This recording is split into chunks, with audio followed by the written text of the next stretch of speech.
Hey everyone, Kaine here. I'm doing my second Neptune Prime video about the game Gamma Birdun.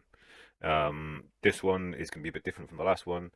It'll be a bit of an overview of the game, but to be honest, what I really want to focus on is diplomacy or the power of friendship, just to be truly, truly corny. This is a bit of an interesting game, right? We're in the age of chaos now, as I like to call it. So there are random settings for the 64-player games. Standard 64 map of Quad Flower, so it's a map I know very well.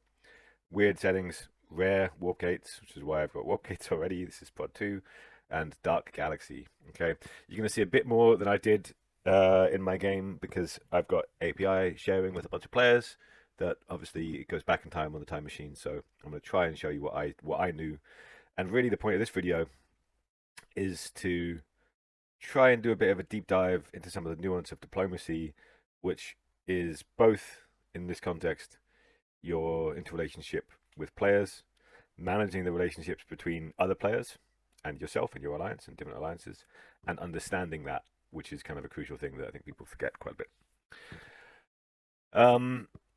So let's kick off. In this, we're starting right now. We are in tick 25, which is when I started recording this game. Okay, there are a bunch of things I want to drill down on. First is kind of early diplomacy, right? And sort of principles for early diplomacy, because everything in this game really was determined by diplomacy. I didn't really have many kind of interesting battles or anything like that. I had a couple, but I've already done a video on the AI one. Really, the course of this game for everybody has been determined by diplomacy. Now, first things first, early diplomacy, right? When I started, I pretty early on had views of both. This guy is a starting planet, right? I didn't initially have a view of Orange here. We have at this point already clashed uh, over Bright's ill. We both went for it. I was closer. He lost some ships. Orange being Among Us, and purple here being Deus Omnium. So one of the things people forget about with early diplomacy in particular is you need to consider not just who your friends are, but who your enemies are, and in particular, who are you going to attack first. Um, One of the mistakes I made when I first switched over to 64 player, when it was 32 before that, was forgetting about this problem of, well, what's your first expansion path? Because we start with 16 player stars on average per player. We normally can't reach all of those because a lot of those are kind of out of reach. As you can see here, I'm at 12 stars, so I'm under the average. I've got a couple more coming, fine, but I'm under the average stars per player. Honest John here has already hit his 16, and I'm sure he's got more to go. So the first question is, well, who am I going to attack? And that question is dependent slightly on the players, but also on the situation and the stars and the layout and this kind of stuff. So I immediately reached out to both of these players, and I'll just put up on screen side by side the two kind of communications that have a very different character.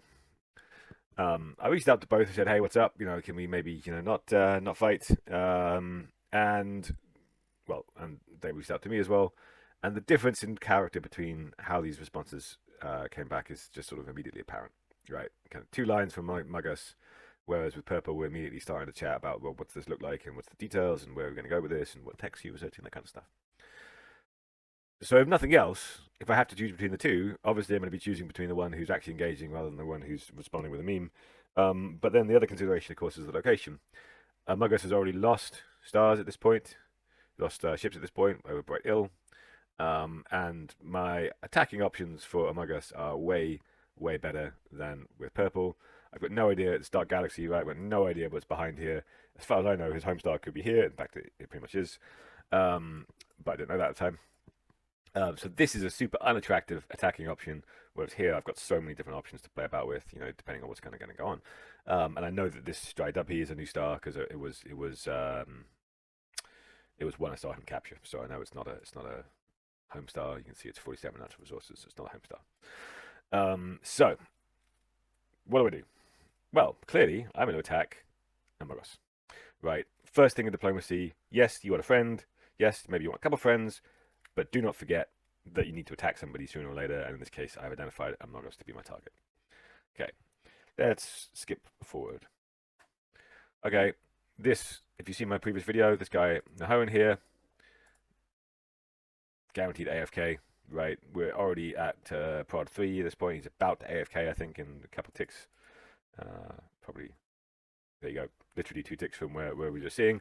And my diplomacy with purple's going strong. Right now, all we're doing really is trading techs. We've been growing in our own separate ways. As you can see, we've kind of divvied it up. We're in perfect sync on tech. We will stay that way for a while. So Deus Omnium and I are basically in an alliance at this point. Amogos, I'm fighting hard. Can't actually see Jim here just yet, but it'll come up. Right. Now, we are, at this point, is where Jim is about to be able to see me. Right, I've got a new character. Again, first thing you do when you spot someone new is you take a look at them. Okay, first of all, what do we know? Okay, he's not doing so well. 9 stars, not great. Build, he's strong on economy. He's basically got nothing in industry, right? This is 2 above his starting industry, so pretty much crap. Pathetic new ships. He's got about as many ships as me because he's not fart, right? We can tell this because, yes, I've got 3 times the number of ships per tick, but his ship count is the same, right? So we can tell he's pretty much not fought at this point with this kind of pathetic industry and the high ship count. And we can tell he's got no allies, right? Because I'm 2 techs up, he's got 1. So this is pretty much something he's researched himself. Weird first starting tech, by the way, terraforming, odd choice. So clearly a new player, because terraforming is probably one of the worst. I'm a big fan of terraforming in general, but it's probably one of the worst starting techs. Banking is better in terms of income. You'll get more bang for your buck if you do banking over terraforming. Okay, lots of weird stuff going on here. I don't want to ally with this guy, right? I don't think I even spoke to him, to be perfectly honest. I think I sent him a message. Nothing. Clearly nothing is going to come of this, right? So fine. Now Jim can see me, right? He sees my ships coming and bam. He's like, right, okay. Whole different kettle of fish with Jim, right? As soon as he sees me, he sends me a message, which I'm going to put up on screen, right? Starts asking me questions. These are good questions to ask, right? Is this guy your ally? Are you working with him? Can I hit him? See you coming in. So I know he's active from the start, right? And as you can see from the messages I'm putting on screen, we immediately start talking. We immediately start having a conversation about sort of what's going on, what's your plans, are you working with anybody? We don't reveal a lot of information, and some of this I already know, right? If I look at Jim, by contrast, okay, higher ship count, higher ships per day, but still not much higher than me, despite the massive ships per day difference. He's got this extra manufacturing. He's got experimentation. He could have got this on his own, right? He could have done because of experimentation. If he got that first, I don't know. I haven't looked at that detail. But it's probable he's working with somebody because he's got 2 techs at this point, and a fairly low science, and strong economy. So he's got good balance here. Fine. He's got higher economy than me. He's doing well in terms of star count. Clearly a competent player, and clearly been fighting. Again, yes, he's not much higher than me, but he's got much lower things. So he's not fought as much as I have, but he's definitely fought to be at this kind of balance, right? Oh, and he's got some victories in the rank. So he's played. He's done. He's good. And then we have this conversation. I'll put it back on screen. Right, as you can see, the flavor of this chat, much like my one with Deus Omnium, going back and forth, we're kind of agreeing what we're doing. We're a bit cautious, sounding each other out. We don't immediately say, "Hey, a person, I'm going to be your friend," but we are discussing and sounding each other out, trying to understand kind of what's going on. Right, and this we do form an alliance, skip to the end, which really determines the course of the game, and that really changes how things go. Because now, and soon we'll just kind of zoom out. I think I'm going to get a wider vision shortly. There you go. Here is now my current alliance. Okay. And I'm going to show you a couple other things that I shared with Jim that are kind of crucial to this and why we formed an alliance. And this is kind of important. But as you can see, we've got a full-size alliance now. Right? Big chunky group. I'm going to come back to that. First, let's look at what I shared with Jim. It's Dark Galaxy. Dark Galaxy comes with a number of challenges. And I shared when we were talking about alliances, like, look, we need to form up. Why? Because the galaxy is a dark and scary place. Here's what I've worked out so far. So there's 2 things here. First of all, here you go. This is all the active players at the time I was forming with Jim. He'd admitted who was with me, and so I revealed that I was with Deus Omnium. I was like, look, here we go. This is where the world is. We've got this group up here. Zeus, Kingpin, Quiplash. We've got these guys in the middle. Sarkar, Sky Gardener. Like, these all things. We've also got this group down here, right? This one I was less certain about whether they were together because there's a bunch of things. Turns out some of them were, some of them weren't. I suspected they were two groups rather than one. And the real challenge with Dark Galaxy is all you have to look at is tech, right? The only way of working out who's working with who is do their tech signatures align. Not Dark Galaxy. You can also see whether they border each other. You can kind of track whether their ship count is going up or down at the same time. For people who border to see whether they're fighting, but it's really hard to do this in Dark Galaxy. By the way, turns out I was correct about all of these later, as it sort of revealed later on in the game. So this clearly works. Of course, there's a bunch of people I couldn't work out. All these people at the bottom. Some of them were probably in an alliance, just couldn't work out which one. That's all fine. But basically I said to him, look, this is the galaxy. It's scary. There are other groups. They're already forming. Some of them are ahead of us on tech. And then I also said, well, this is where we probably are. I originally had a kind of 20-minute digression here, sort of showing how I produced this map. I think at this point it's too long, and I just want you to take my word for it, that I'm almost exactly certain that this is where we are, and I've got proof for it. I will do a separate video explaining sort of how to do this in Dark Galaxy and beyond, because it's kind of interesting. It's not right, but it's too long for this video. The reason this is important is that when I'm negotiating with Jim, what I need to consider is what are my expansion paths, okay? And I know, again, from the same pattern, so I bring it back, right? I know that when these guys are wrapped up, which is these two players, I know I've got this person. I know the only other person bordering them is them. So I basically got all these stars guaranteed for me. Fantastic. That's my first expansion plan. At this point, I am fairly high on the leaderboard, so I know that that's likely to happen. I know that Jim is going to have some options kind of across or down. That's fine. They don't really interfere with me. I know he's got an immediate with blue here that we've already divided up some of his stars. I've given most of them to Jim. And my hope, although this did prove unfounded, because I've got my friend here, I've got this guy here. My hope was that there were some stars here that I would be able to jump relatively easily. Turns out I couldn't. But if not, this was relatively straightforward as an option. There's actually turns out there's a star here we can just see. But that's relatively straightforward as an option coming up, especially when we've got a big alliance for my expansion path. So I know I've got my short-term expansion that I think is going to get me to at least, right, 36 stars. I'll probably grab a couple from blue, so 40-ish stars, right? And then I'll have an expansion path into Potato Lord. He's going to go AFK, which gets me another few stars. And I know from Potato Lord, then we've got Quiplash here, right? As well as expansion paths, the other reason why this pattern was important, if I go back to my list here, note Quiplash is part of what I consider to be the strongest alliance that I can see. Zeus bigger than me, right? Well, he's same size as me, got more ships. Zeus is with Quiplash. Quiplash is exiting, fine. He's also with Kingpin. Kingpin is reasonably strong too. Deus, bless his heart, is not a strong player too.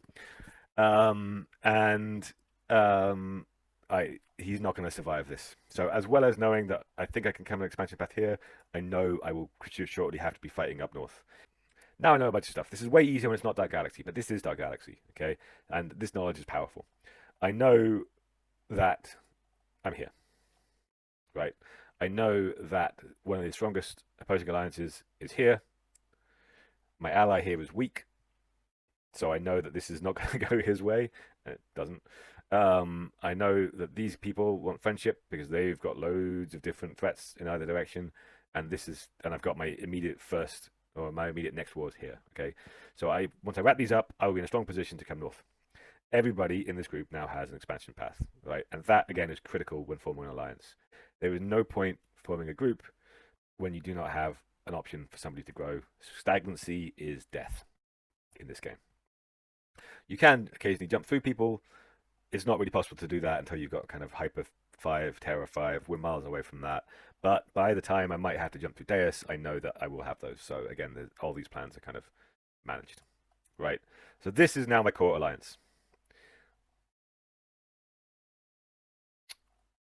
It shifts somewhat over the course of the game. Here is all of the various groups. I'll show one that were at some point or another versions of the alliance. And I'll come back to that.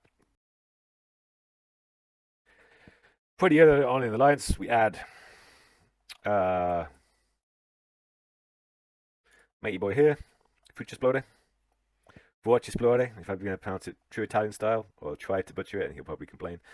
But Fuchisplode joins us. Okay, cool.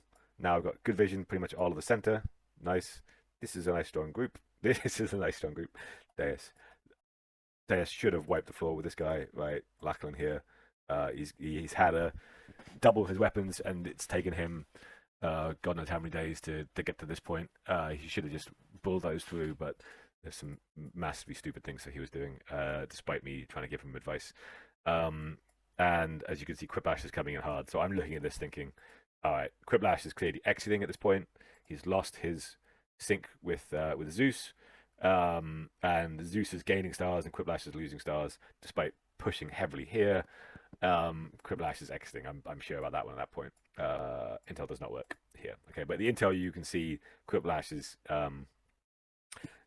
losing heavily without, and Zeus is gaining heavily without losing many ships, and that's normally a sign that someone is being eaten. Right. So, where are we now? We're at what I consider the mid game. I've got a solid bunch. Still kind of early on, right? We're only about 5-6 days in, but I've got a solid bunch. This is the alliance that I think will now last till the end of the game. It does, at least in part. A few changes along the way, which I'll come to. That is the core. Now, diplomacy shifts in two ways. First of all, to get back to all those groups, diplomacy becomes much harder because you're now dealing with interactions between a bunch of people. And any future diplomacy is now not just me dealing with somebody, but my group. Way easier. Deus is not happy about it. Right? Here you go. He says, I liked it better when it was just the two of us on a team. And he definitely is right that is a much easier way of managing these things. Cool. Let's skip ahead. Right? As I say, now we're in the mid game.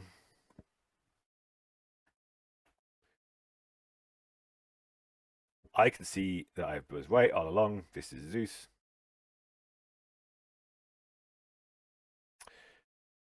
Right. He is indeed eating Quiplash. He is now bordering my weak northern ally. I gotta do something about this, right? I gotta get up there. Right. Leyland Frost at this point, I don't think Leyland Frost has quite joined us yet, but these guys have agreed not to attack each other. Here is Top Ramen. Here is Kingpin coming down hard, right? Again, Kingpin is part of this alliance with Zeus, so this is the alliance I'm worried about, right? And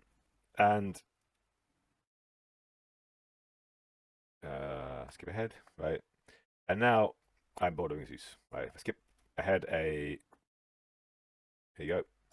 Zeus and I are now in sight of each other, okay? Now this is the moment that determines the course of the game. Leyland Frost has joined us. This red person here. Doesn't match the color scheme. We're not going to hold it against him. It's fine. Leyland Frost is fighting Kingpin. Maxpin, great guy, great ally. Happily work with him again. Maxpin is coming hard north because we know these guys are coming in hard south. Right? Silvertail, also part of this alliance. Right? So now I know this alliance is spanning kind of here. Right? That's pretty chunky. And they basically got the north of the northwest, we've got the west of the northwest, and some of the center. They're coming in hard on Leyland Frost. So war is already broken out here. This is Dark Galaxy, right? And this is quite important. Zeus doesn't know I'm allied with them at this point, right? We are talking, at least I don't think he does. If he does, he's keeping it to his chest, and I'm keeping it to mine, because we're just kind of negotiating a nap. And for my mind, at this point, I'm delaying, right? I have early conversations with Zeus, and again, this is diplomacy. I know that a war is brewing because he's already fighting. His allies are fighting my allies. I can't really have a nap. I also know from the map, if you recall, I don't have another option but to go through Zeus. So I think a war was inevitable. Turns out it wasn't. But God, there's too many bloody chats. Why does everybody keep talking to me? It's just a video about diplomacy, right?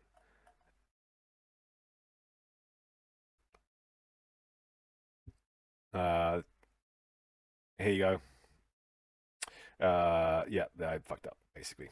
Accidentally attacked some things. Turns out, anyway. So now I'm delaying. I didn't realize, and then I'm actually at this point I'm delaying. A, because I want to consolidate Deus. Deus has quit. He just quit. He's like, I can't. I don't have time. Done. Didn't give me his cash. Didn't exit stars. Didn't throw everything at Zeus. Just quit. So I'm trying to wrap up as much as I can. Had some dumb moves here, right? So I accidentally attacked Zeus, and I'm at this point in real life in a field somewhere. So I want to delay this battle at least by a few days. Um, and as you can see here, we're talking about Grey Mason, who's currently the top player, ends up being the top player. See, didn't know that I was with Deus because Deus was incompetent. Sorry, Deus, it's true. And we're talking about some things. We want to de-escalate. We want to focus on everything else, and like da da da da da. So at this point, I'm like, all right, sorry. This is where I get back from the field, and I'm like, right, I'm gonna hit you. Well, that was fun. And then immediately I'm like, shit, I can't. Oops. And that causes some issues, right? But then we de-escalate again, right? And I'm like, all right, fine. I've caught up on all the other messages. So why did they change my mind? I mentioned earlier that once you're in a big alliance, diplomacy is no longer between two people. It's not just me and Zeus in this game. This is also matters. So what have we agreed? In a separate chat, we basically, now I have revealed, okay, look, we're out. Maximin has reached out separately. I'm not going to go through that. And we are now in negotiations about a universal NAP. Okay. They want path south. We're like, no, there's not really anywhere I can give you a path south. But they were fine. We agree on NAP, a non-aggression pact. Non-aggression pacts basically are delaying war until one of you thinks it's now the right moment to do it. You decide you've got a better option for your first war. They're going to push across north. We'll come back to that. Standard thing with non-aggression pacts when I negotiate them is that I will negotiate end terms. Okay, so let's look at what that looks like. Not the Grand Coalition. There you go. Maximin did a good job here. You started a lot of this, right? And these are the terms we're kind of agreeing. Yep. Yada yada yada. Focus. There we go. Where are we going? We agree where we're all going. This is what I like to do. Warning period. Right. So when you terminate the NAP, you say, "All right, I'm ending it in 2 cycles' time. In this case, we will now be at war." Obviously, there's nothing in the game that forces that. You could just violate the terms. From my mind, if you have a NAP, you're kind of agreeing that at some point it's going to end by saying when that is. You can't really have any hard feelings when someone eventually triggers, right? And a lot of things in this game are kind of the meta of the game here, at least, is that you are going to be sort of thinking about things long term. And the big challenge with a lot of things is making sure that well, that in a future game when you go against somebody, they don't have a vendetta against you, or they're happy to work with you and they trust your word, right? And with agreed end terms for a NAP, when those conditions are triggered, you really can't have any hard feelings about it. Right? You knew, yeah, a NAP is going to end on the terms that favor somebody who's ending it, and that's true of you and true of them. Right? You on the one hand, you're leaving open the possibility that you can do it. On the other hand, you're leaving open the possibility that they can do it. At the same time, and this is really the crux that determines the course of the game. Okay, we've agreed this NAP. The north is going to push to the east. The central north, which is us, are going to push to the south. Great. One challenge.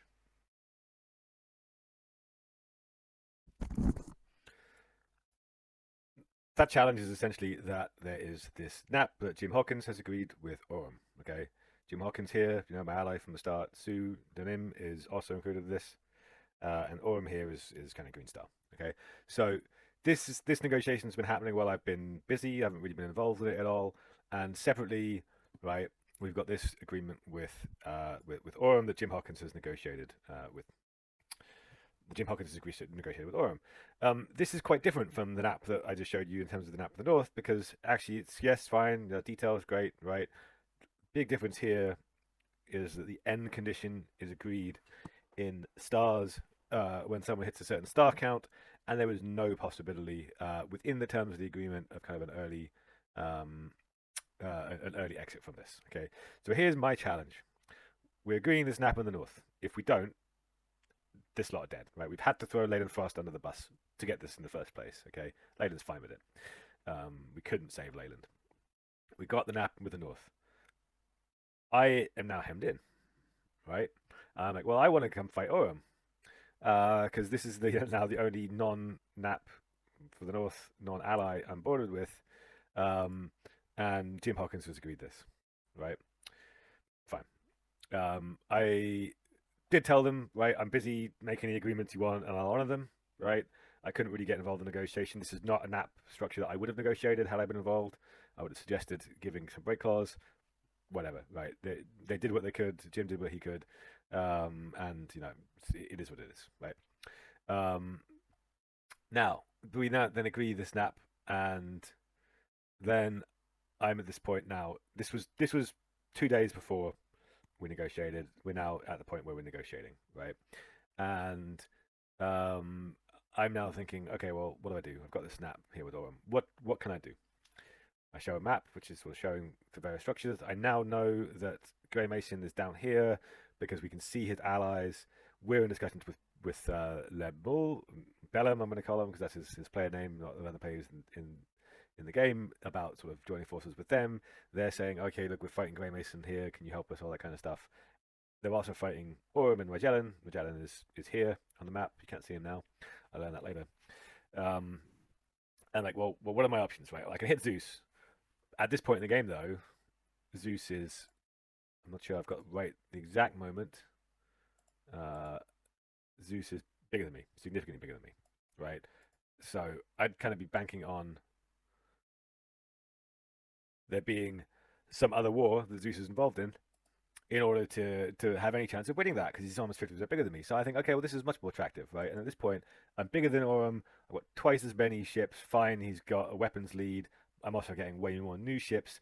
This is looking like, and more carriers, this is looking like a super attractive attacking plan to me, right? Kind of coming down here. I can reach some of the stars. And I'm looking at the deal thinking, well, is this something that I can do?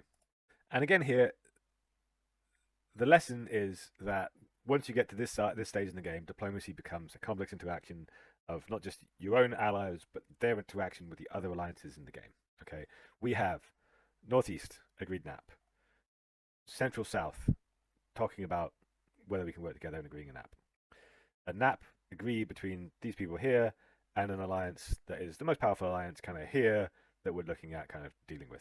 In this top right corner, there's basically a collection of unaligned players who are all just not really doing anything about it. So my desire, as I say, comes out to Orem.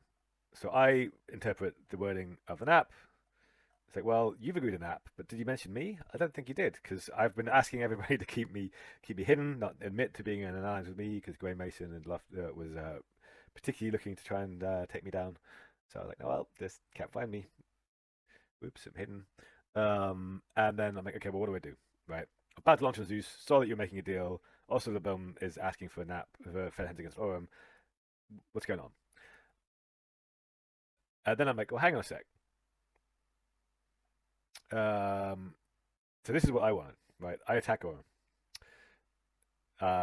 Deal with a nap, so that's secure. I attack Orem, and like I should, in theory, go straight through it. And like, oh, we have a nap. And I'm like, well, my reading, and I will admit this is what I like to do. On a strict reading of your terms, there's nothing stopping me from attacking. You give me Orgumium, I launch an Orem, right? It's not the spirit, 100% not the spirit. I would agree on that one of the nap. But unless they sort of explicitly said, oh, and this applies to all of our allies, technically speaking, I'm not even breaking the terms to do that, because they don't need to do anything. And then Jim and Sue, they can get past to the center and all that kind of stuff. Yada, yada, yada. Jim disagrees. Right? Jim thinks it applies to me. I was like, all right, fine. Okay. And to my mind, you stick with your allies first. Everything else is secondary. Jim has been a good ally for me at this point, right? I've had no complaints working with him. Absolutely, we've been working well together. And he says that will break the alliance as far as he's understanding it. It's like, you negotiated it. I wasn't there. Fine. Okay, that's no longer a plan. So I am now in what I consider to be the worst situation. Can't attack here. Can't attack here. Can't attack here. I said it earlier, stagnancy is death. So the only possibility is I come all the way across here and try and come and fight against your ass, which is this guy here. And is allied with Grey Mason. So I'm joining the war against Grey Mason. Right. So I'm now trapped by the wider non-aggression pacts that the rest of my allies have wanted. I am pretty high up. Not the highest, but I'm up there. And because I haven't had wars in a little while, because of the kind of consolidation of a weak character, weak player, my ship count's pretty high relative to my size. Like, even if I compare against Grey Mason, I've got more ships than him. Right? Again, way more ships, way fewer ships per day shows I haven't been fighting as hard as he has, which is definitely true. Right. Let's skip ahead a bit. Right. Ooh, look, now I have an API with Vellum. So at this point, we now have agreed, actually, these guys are in trouble. They can help us out. Fine. Grey Mason. Pecking on their border. Vellum is allied with, in theory, JSE. Dalinar, I was already quit at this point. Fine. So here's where we were. Dalinar quit because he was like, well, these guys are attacking us. You're not really helping us. What's going on? He got hacked off. Can't blame him, to be perfectly honest. We were pissing around Gingy, but like Dalinar's already quit. JSE's got nothing really to speak of. 14 stars, pathetic. Gingy basically had most of his territories eaten. Bellum's still strong, but Bellum is about to get squeezed from. Well, he's still lots of stars, not many ships, and he's getting squeezed by the biggest player here, super big player here, right? He's screwed. So I agree to come down, help Bellum. These guys have joined our alliance now. It's somewhat of desperation, and we're kind of coming from there. And really, Bellum's got really no choice. He's definitely getting squeezed from two sides. He's got a third border. From his perspective, not allying with us would be incredibly dumb. Allying with us, he's probably still going to die, but by allying with us, he can at least help us take out his enemies, who are going to kill him. Skip ahead. Right, I'm now joining the party. Right, Bellum's giving me a route in. I get to play. Nothing really much coming up. Right, at this point, I'm now in conversations with Aurum. Okay, this is probably. Wait, not quite. One more ahead. Okay, this is now the last real major diplomacy that determines the course of the game. Okay, so reminder: we have a nap with break claws in the north. We have a nap with Aurum. Aurum is consuming Bellum, and we're saying, hang on a sec, Bellum's our ally, what's going on? And up until this point, I'm like, well, hang on. Grey Mason, super up at the top, way ahead, and a strong player, as everybody knows. So, big concern.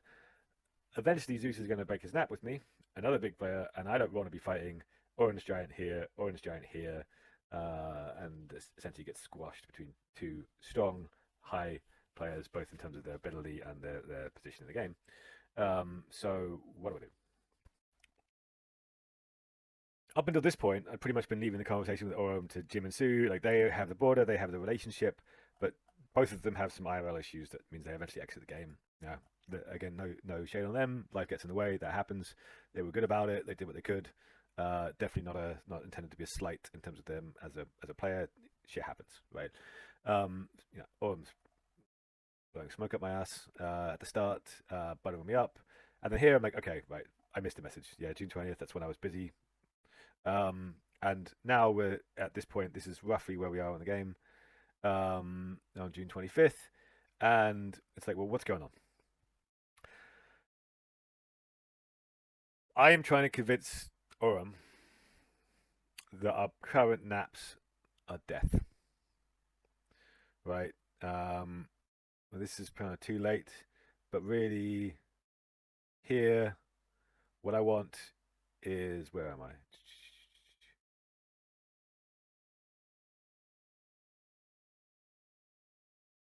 No. Well, yeah. I'm not pushing this as hard as I can. I'm very distracted, right? Um, but here is where I want this, right? This is what I passed through Jim Hawkins, what I tried to say, right? Jim was taking it. That's why it's not here. Jim was taking the lead on this one, and what I was basically saying to him was, look, Grey Mason huge, Zeus huge.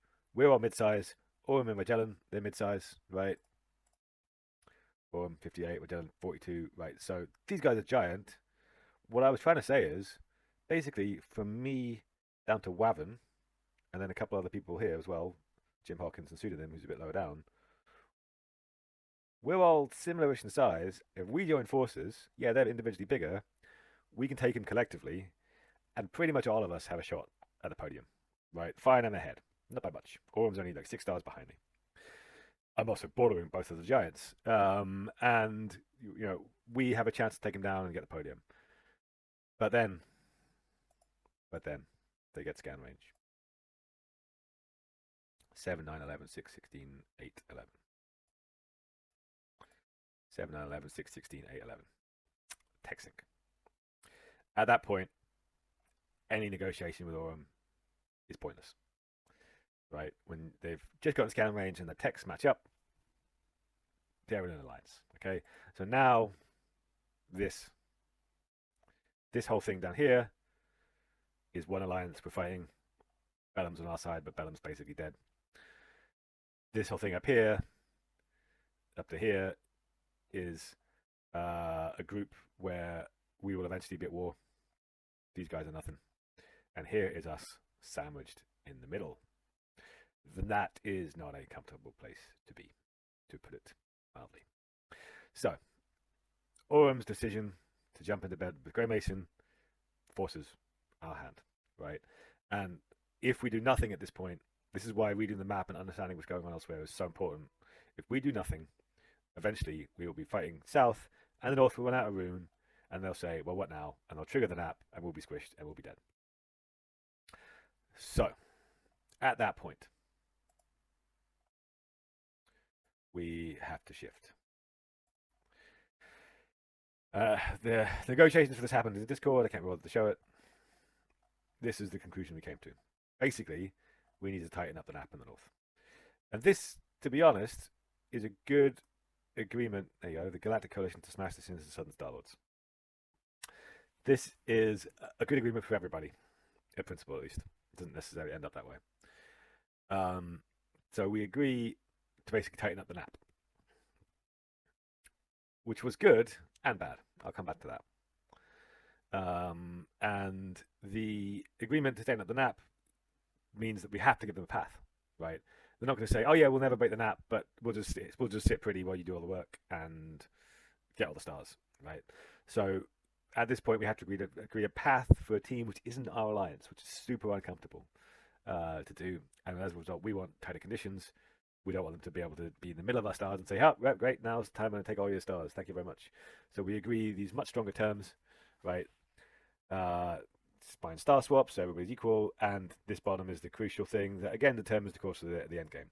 The coalition may not end until the South is largely defeated. South may no longer have any player in the top 5. Smart and dumb, as we'll see. And that has essentially decided the end game. Right? Skip ahead. They take a little while to get into place. I may have got the timing slightly wrong on this one. Right, here you go. They're moving south. They're moving south. They walk up.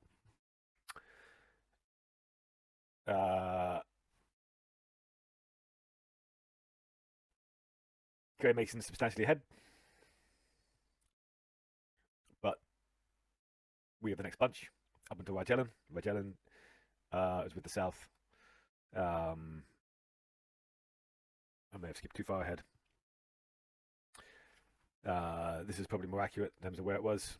Yeah, this is where they've now spotted. They're in trouble. Okay, Grey Mason is second. They look at this and they say, "Ah, crap, we can't win." It's true, they can't. And at that point, Grey Mason says, "I'm going to consolidate.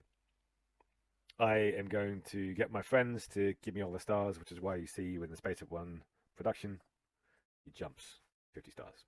Okay, they could have done it. They had 340 stars between them. 330 stars between them. So my calculation said, well, we've got to take 40 stars from any of them, and we've blocked it. Spoiler alert, we do.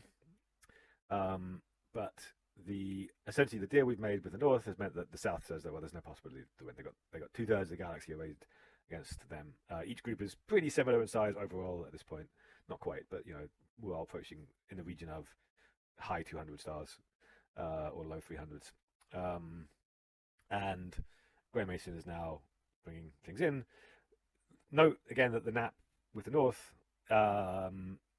is still something that in principle can end, but we can't end until anyone is outside of the top 5, which proves to be not necessarily have been the best course. Skip ahead. Grey Mason gets very uncomfortably close, but note what's happening. Whoops. Right. Back a bit.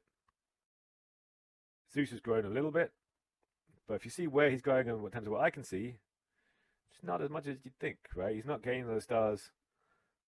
So Zeus at this point is like, okay, hang on a sec, we might need to do the same. See how Kingpin has pushed in the south, or stayed in the south? Yeah, pushed slightly in the south and stayed and shrunk. Zeus is eating his stars. And again, we spot this. We know he's doing it. There's not much we can do, except for break a nap, which we don't want to, and push further forward. Right? We're going. At this point, Fortress Explode says he wants to quit. Fine, he's doing it. And Maximin's eating his stars. We're not trying to consolidate win. We're just Fortress Explode wants to quit. It's fine, happens. And we're growing, but they're both growing faster, right? And our original plan was, okay, if we can take more stars from the south, maybe we can turn around and we can win. It's gonna be tough. Like, this is not a war I was looking forward to. Zeus is coming across my stars. I'm bored of Zeus here. Zeus is significantly stronger than me. He's fought less, and he's got way higher ship per tick count. So that would not be a fun war. But I'm up for it. I'll do it. I like fighting against the odds. But we realize Zeus is eating his friends. Grey Mason is eating his friends. We're not, right? We don't want to do that. And about this point, 2 days ago, we look at the map and we say, what are options? And again, we now end the game for the last final piece of diplomacy. Okay. What are the situations here? Grey Mason is trying to work all angles because he's Grey Mason. Always will. And we say, all right, what are options? We cut some kind of deal with Grey Mason. What happens? Grey Mason wins. Zeus is close enough. He'll probably still be in the top 3 at least when he wins. Probably well above Maximin. So probably what happens then is Grey Mason wins. Zeus gets second. Maximin gets third. Something like that. What if we break our nap straight away? Well, Zeus will cut a deal with Grey Mason. Zeus will take stars from us. We can't fight both of them. Grey Mason wins, or Zeus wins. Probably none of us are in the top 3. Or if we are, best we're going to get third. That sucks. We even said, well, what happens if we manage to convince Zeus's allies to turn on him? It was never going to happen because his allies didn't like us very much. Zeus was the only one we had a good relationship with, and like, well, even in that circumstance, like maybe, right, we can push stuff. But frankly, Zeus and Grey Mason will cut a deal, and then they've got 500 stars between them. They're well over half, not 500, 450, but they're at half.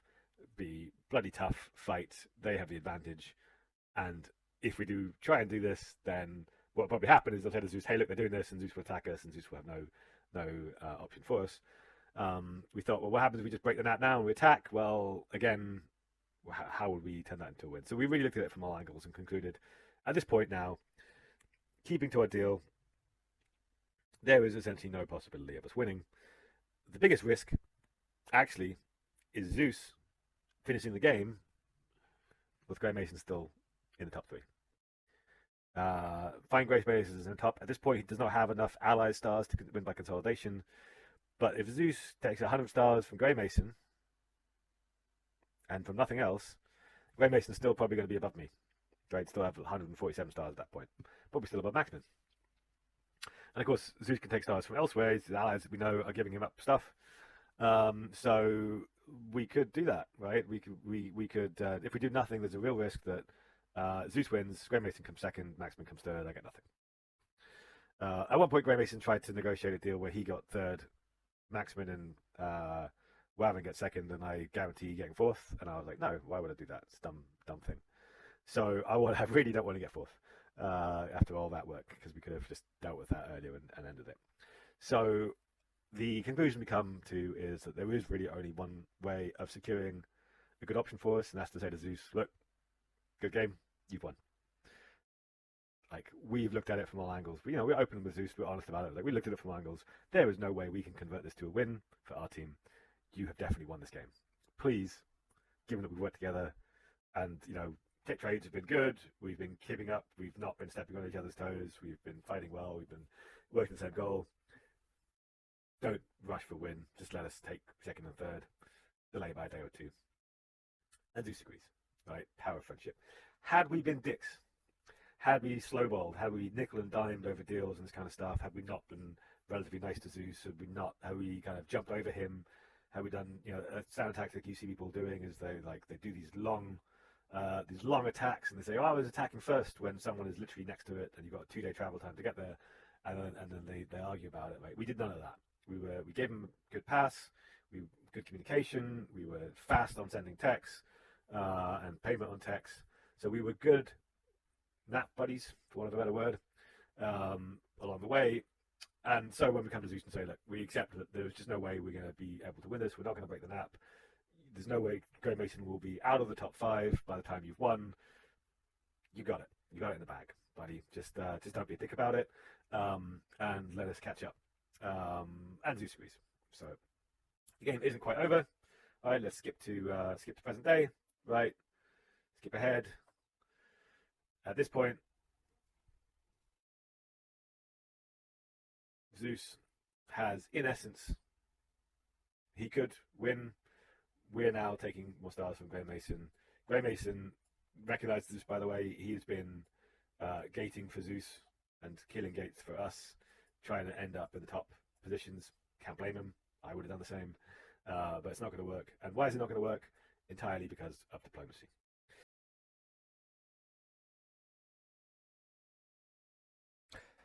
Friendship is bullshit. Scratch everything I said. I said diplomacy was done. I said the game was basically over. And it is, but maybe not in the way I thought it was. Lofty messaged about an hour ago, basically saying, hey, I'm just going to end it. Gray's going to get third. What? Bit of a shock. I'll talk a bit more about lessons from that in the end. But yeah, that was an interesting thing. We'll see. I'm going to put this up. I have managed to convince Lofty to kill his gates. At least give me a little bit of time. Gray is 15 stars ahead of me. Some stars from there. Unlikely, frankly, to pull this off, even with Lofty killing his source gates. Shit happens. But in essence, power of friendship. This time, the friendship between Lofty and Grey Mason, once again determining the course of the game. We'll see. Stay tuned. By the time you're seeing this, the answer will be known.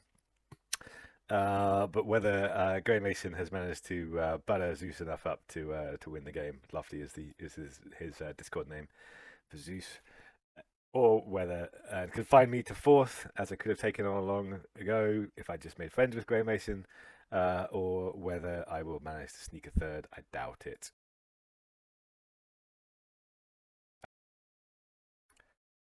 Well, as you can see, game is now over. I came in with a hair's breadth of succeeding to snatch victory from the jaws of defeat. 5 stars, or even 3 stars from Grey Mason if I'd taken them, would have done it. Just to show you how close that was, right? This was, you can't see it anymore, right? Bollocks. But this was 3 ticks away, right? Here you go. That was like 4 ticks away. These were all going to fall within 15 ticks. I was about, I think 3 more ticks would have succeeded. I had a few more. I was stealing some from Lofty. To try and prolong the game. I did say to him, look, the only way I can maybe win this is if I steal some of your stars. He was like, look, if you can do it, do it. But he knew he was finishing. He knew that there was no real risk there. So that's why he was so kind to dangle victory in front of me. Thank you, Lofty. Thank you, Zeus. So look, as much as I'm, not thrilled about getting fourth, whatever, it is a game. The game is what it is. Lofty made his decisions, and frankly, well, it changed somewhat the character of the last segment of this video. It does kind of play into my point for the wider video, which is that actually this was all to do with kind of the personal relationships within the game. In fairness, there's not some like weird clandestine deal that they made outside of the game. It was just entirely in terms of how they both played. Graham Mason, cut a deal with Lofty. He agreed to cede stars to Lofty to basically guarantee his win, which worked. And Lofty was like, "Well, I don't really want to give Grace second, but he has helped me out. His alliance was the dominant alliance, and fine. I feel bad for the guy. I'll let him get third. And yeah, it wouldn't have been my choice. It wouldn't have been my choice in Lofty's position. It certainly wasn't my choice in my position. But at the same time, you can understand it. I get where he's coming from. I'm not grumpy about it. I am grumpy about it, but I'm not going to hold a grudge. And again, just in terms of the point of this video, had Gray Mason been a dick, I mean, had he really, he could really have hacked Zeus enough off that Zeus would just been like, fuck it, no. I'm not gonna give you the win. And he made a convincing case. He made a case that okay, maybe not friendship, but at least he deserved a little bit of a reward for helping Lofty carry the win, and Lofty gave it to him. Right, so even this end, even this bullshit, I mean this fine end of wonderful play, well done to my opponents and teammates. I'll come back to them. I'm going to give them some badges in a second in front of everybody. But even at this final straw, diplomacy decided the course of this game. Okay, this was not. There were plenty of heavy tactical fights. Don't get me wrong, especially in the east. Not so much for me, but really the shape and the course and the outcome of this game at every stage was made because of the deals the players made between them, and then the deals that happened between the different alliances or different groups of players. That was super complicated. We discovered later on, right? Lofty has let it be known that for most of the game, his allies really wanted to turn on us and stab us in the back. Lofty didn't let them. Lofty said no, stick to the deal. Worked out well for him.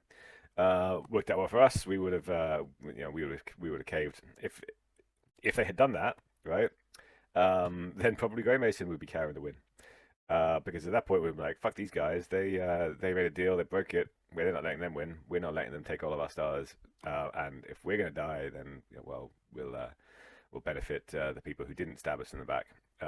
So that would have been a truly dumb move on their part. If I've got to be honest, I'm glad they didn't do it because it would have pissed me off, and it wouldn't have got anything. And then Grey Mason would have won, and he would have been even more insufferable. I mean, no, I'm kidding. I love you, Grey. So let's end it. Okay, let's end it with some nice badges because everybody here, okay, many people here deserve a badge. I'm gonna go first of all with Lofty. Lofty is gonna get clearly he's gonna get the Trekkie badge. He's actually said publicly he wants it, but look, he's in this corner, he's in this corner, he's in this corner, he's in the four corners of the globe. He has trekked across the map. Right, fine, cool. So one Trekkie badge for my man Zeus. Maximin, I'm gonna give you two badges, buddy. Maximin deserves 100% a top ally badge. Fantastic. He hasn't got one. He deserves it. He was stellar in this game. I will work with him any day of the week. But he also did a lot of the strategic heavy lifting when I was busy, which is unusual. Yeah, you're getting a master strategist as well. Well done, Maximin. You get the option. Work with him. Definitely good. Wavin, you were a late addition to our little group. You fought like a fucking champ against some tough opponents. We're going to give you, my man, an Ironborn. Hard man, breed hard places. Fortress Glory, my Italian friend. You've already got a top ally badge, so let's not give you another one of those. Although you do deserve that. Yep. Brave, adversity all the way through. You had some tough fights right from the outset. Definitely a lion heart. My man Jim, great guy. He had some some real life issues, but exited smoothly. Another top ally, deserved it. I had to give people top allies if they haven't got them because they go well. You've already got one. Ooh, oh, you've already got your top allies and your Lionheart badges and your merit badge. And those are the three ones I wanted to give you. So another good ally who had to quit for real life reasons. So whatever, I'll give merit badge. Okay, give you a nice little thumbs up. There you go, buddy.